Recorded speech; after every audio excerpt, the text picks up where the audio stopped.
प्रश्नावली 2.2 का दूसरा नंबर क्वेश्चन कहता है कि एक द्विघात बहुपद ज्ञात कीजिए जिनके शून्यकों के योग और शून्यकों के गुणनफल दिए गए संख्या है।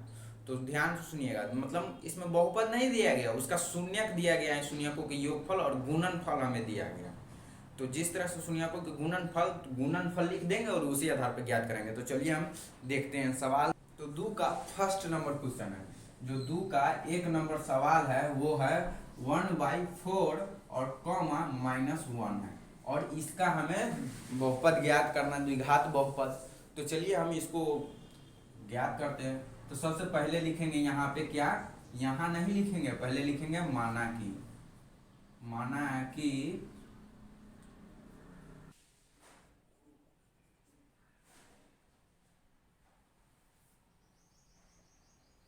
माना कि अभीष्ट बहुपद इतना px equal to ax² plus bx plus c, उसके बाद comma a not equal to 0 के शून्य अल्फा और बीटा है, हमने ये मान लिया है। ठीक है, तभी तो आगे सोल्व होगा, तो हमने इसे मान लिया है। ठीक है, उसके बाद आप चाहे तो px की जगह पर y मान सकते हैं, तो यहाँ पे हो जाएगा ay² plus by plus c। ठीक है, और ये नहीं चेंज होगा, बस x की जगह पे y हो जाएगा, जहाँ पे x है वहाँ पे y हो जाएगा। अगर y रखिएगा तो, अगर t रखिएगा तो वो t हो जाएगा। आप कुछ भी यहाँ पे रख सकते हैं, कोई दिक्कत नहीं, लेकिन हमने यही रखा है। ठीक है, तो आगे इस सवाल को देखते हैं। तो यहाँ पे हो जाएगा इसीलिए प्रश्न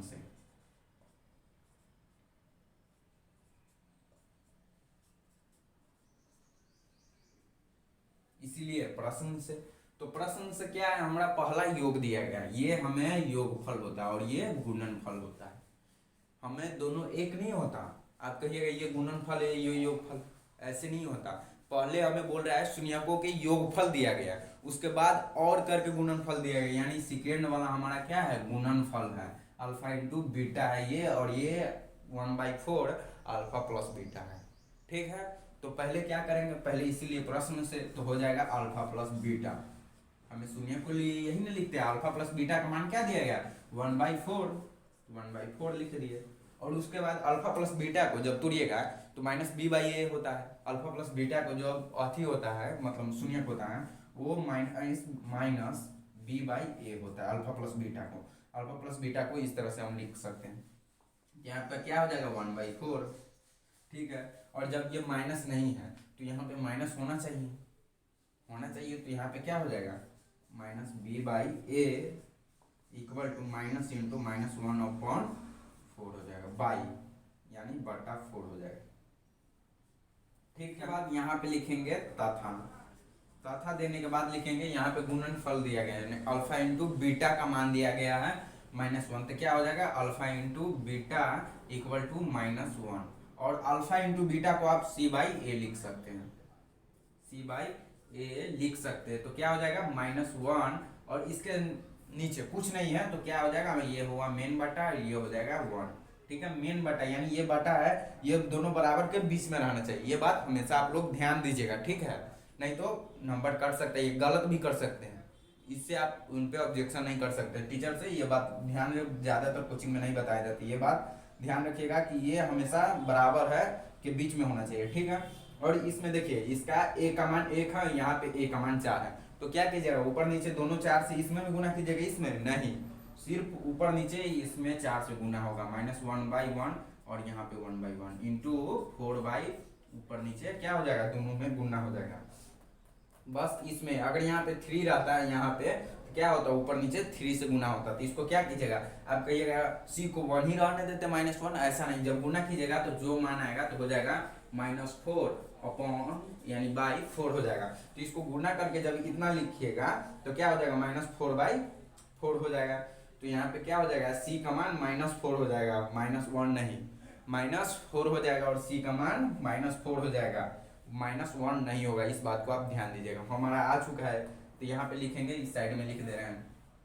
तो इसीलिए a इक्वल टू पहले a और b और उसके बाद c अचर पद लिखेंगे। तो a का मान कितना है, यहाँ पे देख लीजिए, a का मान हमारा 4 है, तो यहाँ पे लिख देंगे 4, उसके बाद कॉमा b, तो b का मान कितना दिया गया है, यहाँ पे क्या गया -1 हो जाएगा। अगर यहाँ पे हमें पहले से ही यानी इसमें -1/4 में 1/4 में अगर पहले से ही -1/4 दिया गया रहता तो यहाँ पे माइनस इंटू माइनस नहीं करते, और इस माइनस की तुलना इस माइनस की हो जाएगी, और ये माइनस हमें यहाँ पे लिखा जाएगा।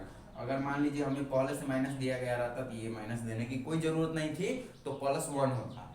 ठीक है, ये बात ध्यान रखिएगा, क्योंकि इसका तुलना पहले से ही मान लीजिए नहीं दिया गया रहता तो इस माइनस से तुलना कर देते तो बचता क्या 1, b=1, लेकिन यहाँ पे अभी ऐसा नहीं है, तो यहाँ पे क्या हो जाएगा -1। उसके बाद तथा उसके बाद c का मान क्या है, तो c का मान दिया गया है -4, यहाँ पे क्या हो जाएगा -4 हो जाएगा। हमारा आ गया a आ गया, b आ गया, और क्या बोलते हैं c आ गया, और बहुपद को हमको मालूम है तो इसके जगह पे पुट कर देंगे यानी मान रख देंगे। तो यहाँ पे चलिए आप थोड़ी देखते हैं आगे, तो यहाँ पे लिखेंगे अतः, क्या लिखेंगे अतः अभीष्ट बहुपद, अतः अभीष्ट बहुपद हो जाएगी। तो अभीष्ट बहुपद क्या है, अभीष्ट बहुपद, तो बहुपद क्या है px, px इक्वल टू क्या है ax² plus bx plus c, यही बहुपद है हमारा दिया गया है, जो बहुपद है वो यही है। ठीक है, हमारा बहुपद ये है। तो आगे देखते थे आगे क्या हो जाएगा, यहाँ पे a का मान है, b का मान है, प्लस c है, तो a का मान क्या है, तो यहाँ पे लिखेंगे, इसके नीचे दीजिएगा, अभी फिलहाल यहाँ पे थोड़ी जगह की कंजेस्टेड है तो यहाँ पे लिख दे रहा हूँ। तो यहाँ पे a का मान क्या हो जाएगा, a का मान 4 है तो यहाँ पे हो जाएगा 4, और एक गुणने में क्या हो जाएगा, गुणना दीजिएगा, उसके बाद x², एक स्टेप आगे कर लीजिए आप, यहीं पे छोड़ दीजिए, कोई दिक्कत नहीं। अब -1 है तो क्या हो जाएगा -1, अब गुने x, आप प्लस दे देंगे, उसके बाद क्या -4, यहाँ पे क्या दे देंगे -4 देंगे, और उसके बाद जब इसको गुना कीजिएगा तो हो जाएगा 4x², और जब इसको गुना कीजिएगा माइनस में और प्लस में गुना होता है तो चिन्ह माइनस का हो जाता है, और उसके बाद वो x से गुना कीजिएगा तो हो जाएगा x, उसके बाद +4 -4 में गुना कीजिएगा तो -4 हो जाएगा। ये हमारा बहुपद हो गया, यानी अभीष्ट बहुपद। जो पूछ रहा था कि बहुपद क्या होगा, हमें शून्यक दिया हुआ था, बहुपद पूछ रहा था, तो ये बहुपद हमारा हो जाएगा। ठीक है, और चलिए नेक्स्ट सवाल यानी दूसरा सवाल देखते हैं, दो का दूसरा सवाल। तो चलिए दो का दूसरा नंबर सवाल देखते हैं। √2 और कॉमा 1/3 है, माइनस में नहीं, दोनों प्लस में है तो कोई दिक्कत नहीं है। तो यहाँ पे जिस तरह से मैंने पिछले सवाल को बनाया था इसको भी उसी तरह बनाएंगे। यहाँ पे क्या लिखेंगे, माना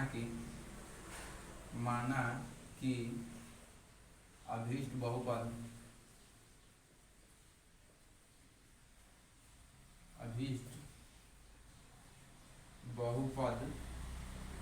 px इक्वल टू हो जाएगा ax² plus bx plus c, comma a not equal to 0 के शून्यक, 0 बहुपद के शून्यक अल्फा तथा बीटा है, माना कि अभीष्ट बहुपद px equal to ax² plus bx plus c, comma a not equal to 0 के शून्यक, 0 के शून्यक हो जाएगा यहाँ पे के 0 के शून्यक अल्फा तथा बीटा है, अल्फा तथा बीटा है। तो अल्फा यानी हमें योगफल दिया गया था और गुणनफल दिया गया था, पहला वाला योगफल है, क्योंकि हमें पहले बताया गया है कि पहले बोला है योगफल दिया गया, उसके बाद गुणनफल बोला है, तो पहला वाला योगफल और ये गुणनफल, तो इस यहाँ पे लिखेंगे, इसीलिए प्रश्न से योगफल तो हो जाएगा अल्फा प्लस बीटा, तो अल्फा प्लस बीटा का मान है √2। ठीक है, अल्फा प्लस बीटा का मान क्या है, √2 मान है, और उसके बाद देखते हैं अल्फा प्लस बीटा का हो जाएगा -b/a equal to -b/a equal to हो जाएगा √2, और इसके नीचे कुछ नहीं है तो यहाँ पे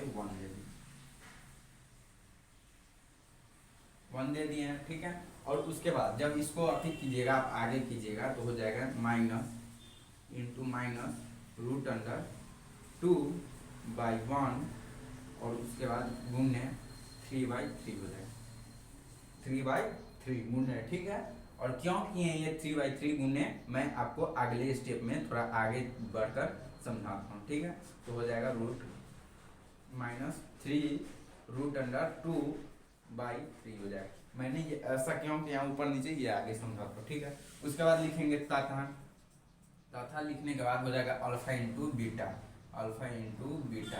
अल्फा इंटू बीटा का मान है 1/3। अल्फा इंटू बीटा का मान क्या है 1/3।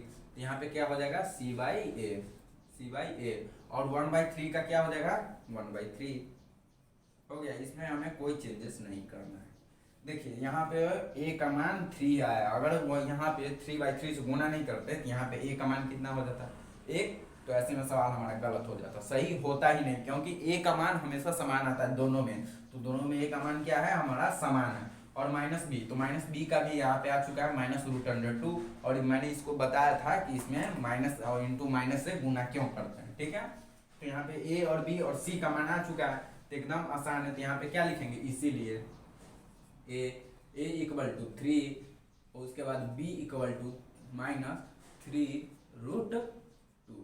-3√2 क्या हो जाएगा b का मान हो जाएगा। और उसके बाद तथा c का मान कितना हो जाएगा, c का मान हमारा हो जाएगा 1। क्या हो जाएगा c का मान 1, देख लीजिए इसमें गुना नहीं किए हैं, ठीक है। तो c का मान 1 हो जाएगा। और उसके बाद यहाँ पे हम बहुपद ज्ञात करना है, तो इस साइड में लिख रहे हैं। यहाँ पे क्या हो जाएगा, अतः अभीष्ट बहुपद। क्या हो जाएगा,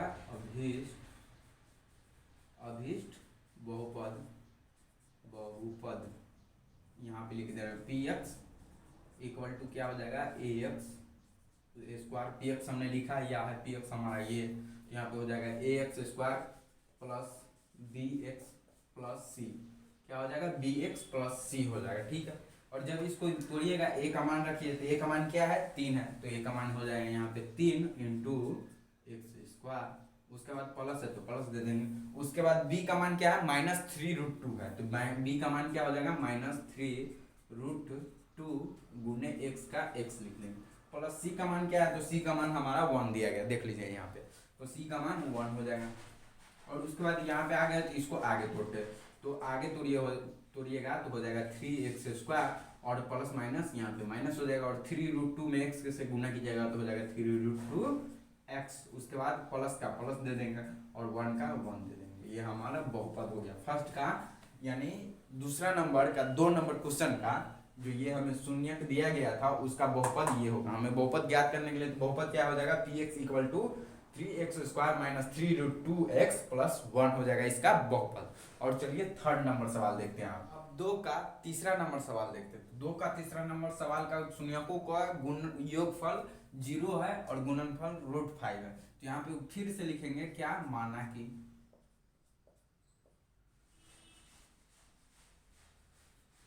कि अभीष्ट बहुपद px equal to ay square plus by plus c comma not equal to 0 के शून्यक अल्फा तथा बीटा है, ठीक है। उसके बाद दूसरा का तीसरा नंबर सवाल का अल्फा प्लस बीटा शून्यकों के योगफल 0 है। तो यहाँ पे क्या लिखेंगे, इसीलिए प्रश्न से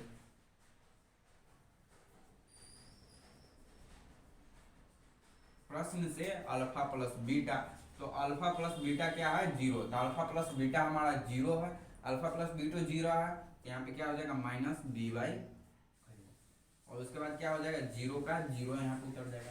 -b/a 0 है, तो यहाँ पे 0 हो जाएगा। इसके नीचे कुछ नहीं है तो एक आप लिख दे तो भी चलेगा, नहीं लिखे तो भी जाएगा। लिखने और ना लिखना बराबर ही होता है, -b/a। आप चाहे तो ऐसे इसको कर सकते हैं, लेकिन ऐसे करना हमें कोई फायदा ही नहीं, क्योंकि यहाँ पे 0 ही होता है, इसीलिए यहाँ पे छोड़ भी दीजिएगा तो कोई दिक्कत नहीं, हम छोड़ दे रहे हैं।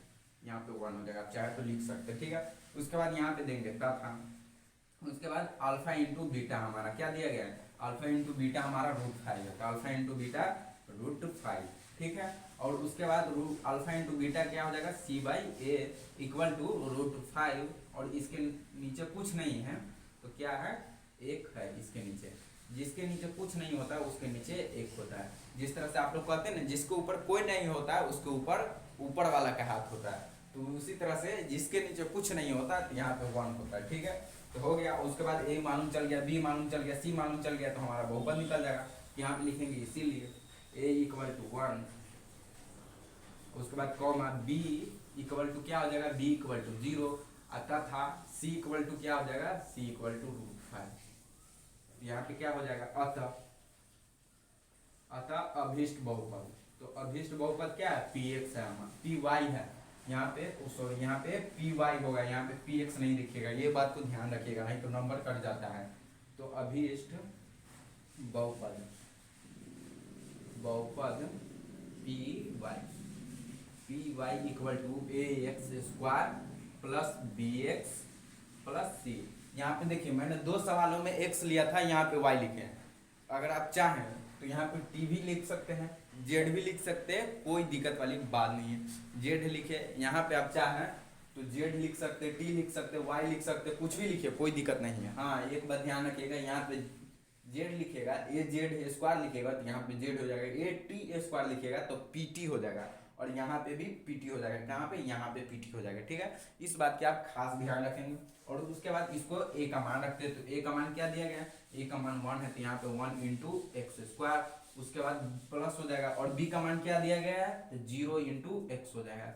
उसके बाद प्लस सी का मान क्या है, √5, तो यहाँ पे क्या हो जाएगा, √5। ठीक है, और जब इसको आप अगर आगे बढ़ाइएगा तो क्या हो जाएगा, एक्स स्क्वायर, और 0 में प्लस का प्लस, 0 में किसी भी संख्या से गुना करते तो हमेशा 0 होता है, तो यहाँ पे क्या हो जाएगा 0, उसके बाद क्या हो जाएगा √5।